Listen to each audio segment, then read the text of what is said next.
first off in the analysis, let's go through their performance wardrobe. Love the looks. Everyone in the kind of same position, but we see several things here already. We see the same theme of black and white. We also see the same theme of more of a upscale ish type of look. Like, I don't know what the proper word is. Help me with vocabulary here, but yeah, as a because they have button up, blazer, half a blazer, button up, but then they dress it up and they really make it a little bit more edgy in the sense of he's wearing a corset.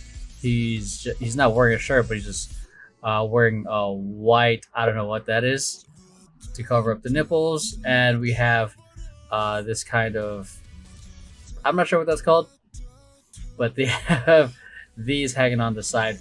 So we have a theme in terms of look, we have a theme in terms of color, and then we have this whole thing of just accessorizing on top of it. But there's not to, if we were to put it into the same unique spectrum, it's definitely like right here, I would say, because the use of the black and white is very like, it's kind of all over the place.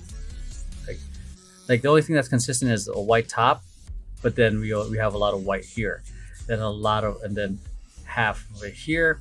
Again, main reason I'm analyzing, putting wardrobe analysis into the whole analysis now is like wardrobe can help make or break the choreography. It can help enhance the vibe or take away from it. It can also pull attention away unintentionally. So, and it goes back to how clean do you want the routine to be? How unique do you want the individuals to be? It depends on the dancers, the artistic directors, the choreographers. It depends on who calls the shots and what look you're going for. But I'm simply sharing this as knowledge of like, here's things that are popping up that makes it clean or potentially messy. So, but yeah, nonetheless, I think because everything is similar color scheme, I think it's a less risky compared to everyone wearing crazy wild patterns. Please, not the back door.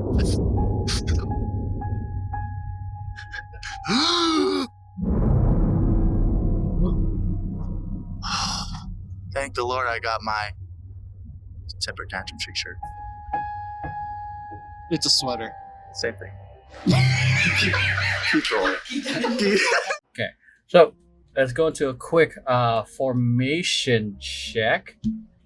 So the purpose of this is how well are they using the floor? Are they staying centered? Are they moving stage left and right? Are they and maybe see some of the transitions or some of the dynamics, but I think that's more on the choreography end of things. So boom.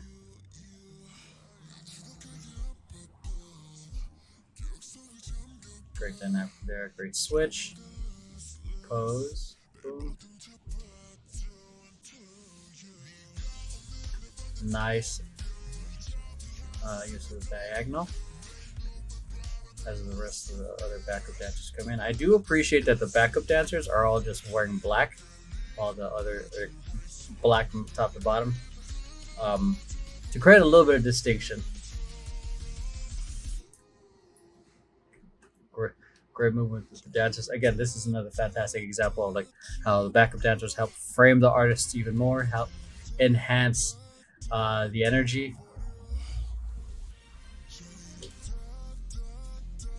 Great formation. It's a one. It's like a diagonal. It's a 3-2 on the, or it's a 2-2-1, depending on how you want to see it. So I'll just take the time to draw it because I'm talking about it, but I'm just assuming people are asking what the hell is a 2-2-1. So it's a kind of this kind of have this kind of happening. If there's a fifth member or sixth member, they would be here. That's what it looks like, at least, because they are lined up there.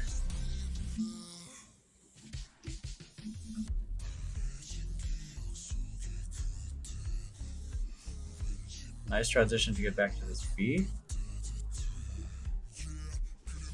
Into this 3-2. And there's only so much you can do with a group of 5. Especially if you're like working with singers, you want to give them a moment to either be at center or have a moment to shine. Such big movements there. Can't wait to review this. Yeah, they say this. Like, when the hell did they switch lines? Oh no, okay, they went back to that. Got it. Back to this V formation, and then they switched to this 2-3. Yeah, see them use this a V, a 3-2, and a 2-3 a lot. Again, there's only so much you can do, and the diagonal isn't exactly that like sexy in terms of, I don't know, keeping things even, because it creates a whole lot of asymmetry. Yeah, another 2-3, another 2-3. Yeah, back dancers come back. Again, it just adds a whole lot of energy. Boom, boom, boom. Slight line changes there.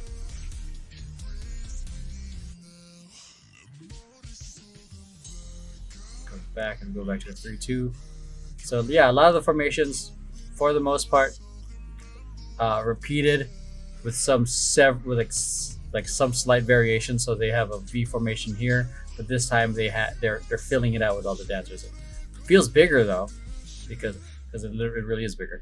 But yeah, definitely you can do a lot more with obviously with a group. Yeah, that's it. This is probably this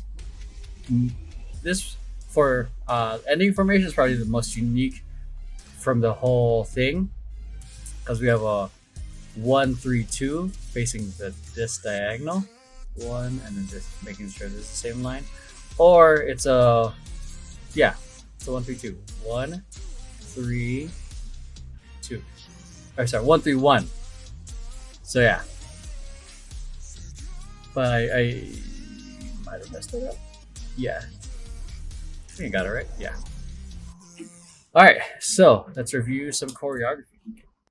All right, hi everyone. If you guys are enjoying this video, just a reminder, you guys do get early access to content like this on the Patreon, and also Patreon exclusives like Street Woman Fighter, the whole Street Fighter series. Also us watching movies like K-pop Demon Hunter, Deadpool, Demon Slayer, all the things that take a little bit more effort to edit for YouTube, because we have to make sure that we don't get hit with copyright.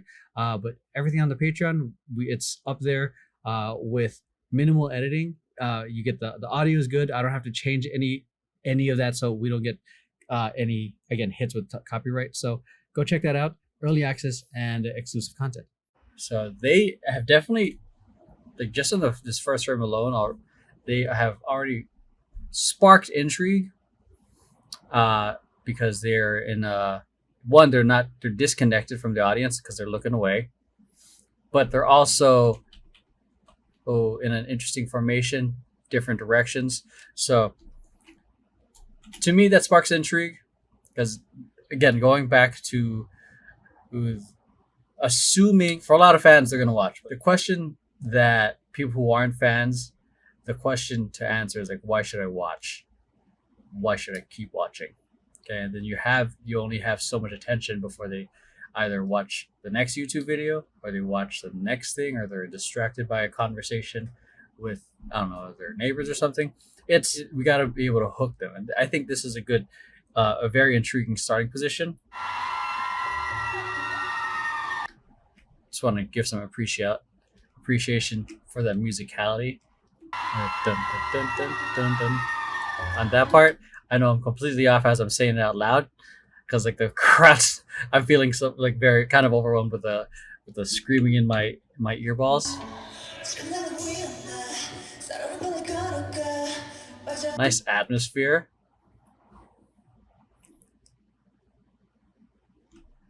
The timing for this was so on point, because if someone was like off by like half a count, illusion's broken. Simple things like that can break it as well.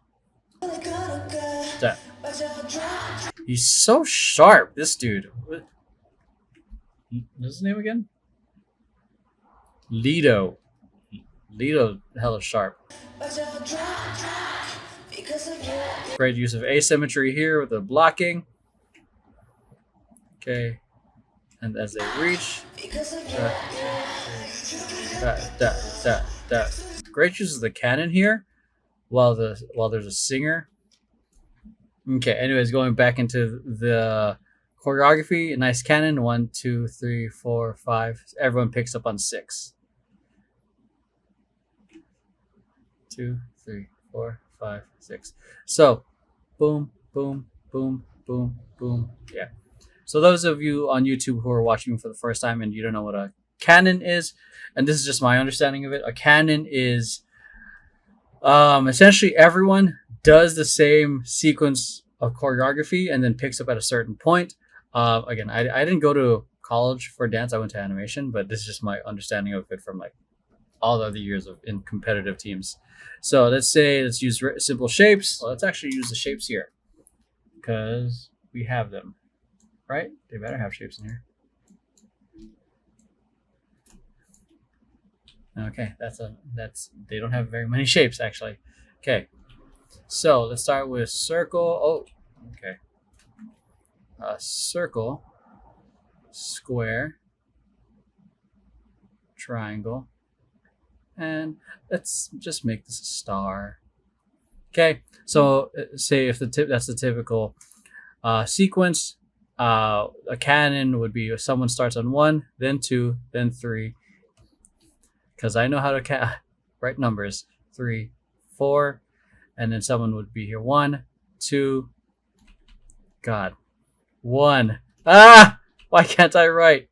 1, 2, 3, 1. If the typical sequence was 1, 2, 3, 4, someone would start on 2, 3, 4, and then 4, 5 until everyone picks up on. Sorry, not 4. God, my counting is off right now. 4, 5. Okay, so people would essentially start here, but on a different count. That's the canon. I feel like I explained that poorly on one of my other videos.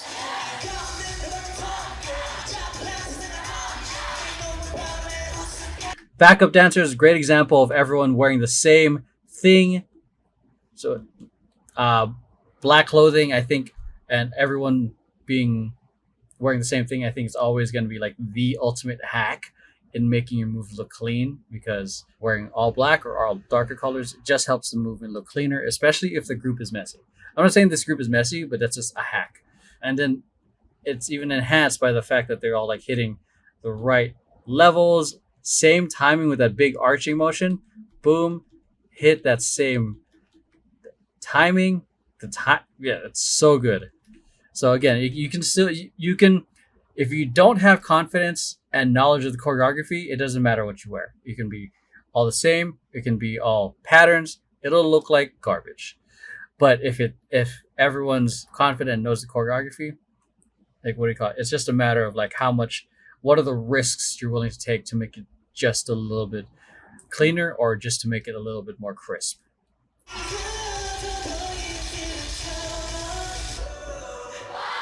There's a lot of precision that went into that. And notice, like, at least for me, I feel like they're trying to keep the upper bodies from not having to move so much. I think, again, my belief is that the singers are being mindful of how their bodies are moving. That's a great moment right there. Ba, ba, ba. Strong hits. Great character moment. Why does it look so different?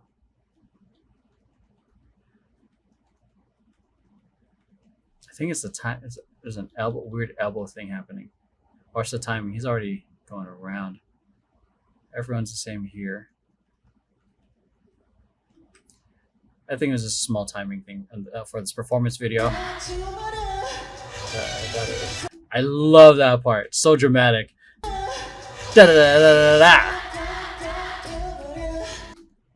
I wanted something a little bit crazier for that, but I know the lights add a lot more to the chaos. as they like move. But I also know to do something crazy would just not be economical in terms of the energy. Look at these big shapes, man. So boom. Look how high he's going. Boom. Great shapes. Out. Switch. Hands up. Let's jump over. It looks like they're supposed to hop over. Yeah, there we go. Step, step. Oh no. They do a jump and ball change. Ball change. Okay. Boom. Ball change. I thought they were supposed to actually like jump, actually like, say this is their foot. I thought they were supposed to bring this other foot over to land onto the, say, is that the right foot? Yeah, I thought they were supposed to land on the right foot.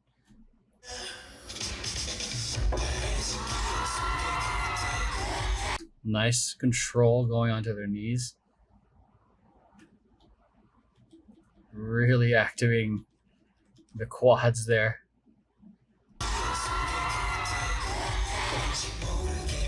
I love this core part of the choreography is nasty. Boom, switch, grabs, threads through, touches the floor, grabs the hamstring, grab, traces through, trace to kind of figure 8, boom, step up. That's such a clever sequence. Ooh, like that. Feels very like Jabberwocky-esque. But a little bit of that stuttering as they come in. But nice textures on that. They have a lot of great control. Man, his impact in the movements looks so much bigger because the extra movement from his hair. They're doing the same thing. Okay, I'm gonna push in closer. Boom. See, you see his head move. Boom. And his hair move. But he's doing the same thing. But the fact that he's throwing his hair around, it just adds more impact. And again, this is kind of the same thing with baggier clothes. Like it has a little bit of extra impact with with the extra overlapping action that's happening. With the more fitted clothes, you see the silhouette better in terms of the shape. But yeah, there's an extra impact.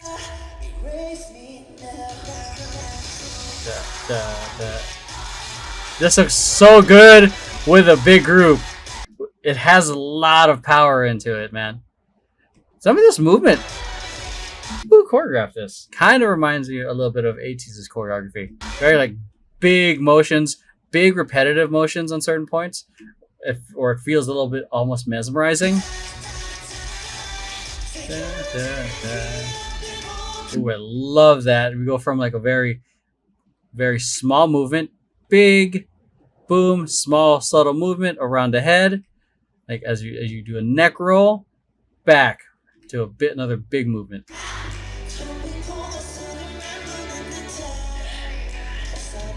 I love hearing the subtle, hey, yeah, but they rode that like with the body roll, step and step. Hey.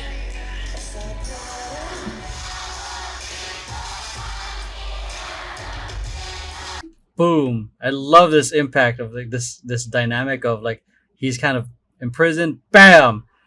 Everyone just does a synchronized jump outwards of spreading, essentially just spreading out the formation, but it just makes it look like he just like threw everyone off him. Love that. Like the buildup of this one movement of the step stomping on the heel, and then we add one arm and two arms. Ba ba ba da da da. So again, going back to the whole, I feel like I haven't said it in a while, like a repetitive movements, grooves, and then dressing it up with other things around it. It can build that whole like hypnotic, almost mesmerizing effect, and then you can build on top of that. I love this. Was not expecting it. It's a simple lift, boom, but it just wasn't expected. So boom. A nicely like timed, like boom, drops. You see him cut in the back, like a little bit, and then this nicely timed separation. Bam.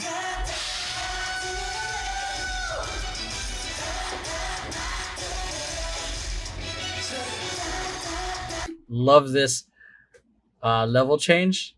It's a very big, impactful move, like a headbutt, but instead of a headbutt to another power move, they slow it down. Bam, slow it down. That nice, graceful knee slide forward, and it's almost like or maybe more of a swipe forward.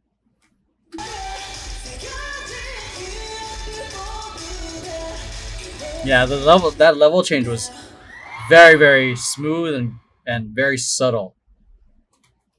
Yeah, that's it. Thanks for watching. If you enjoyed this, I'm pretty sure you'll enjoy the reaction. You can check it out over here.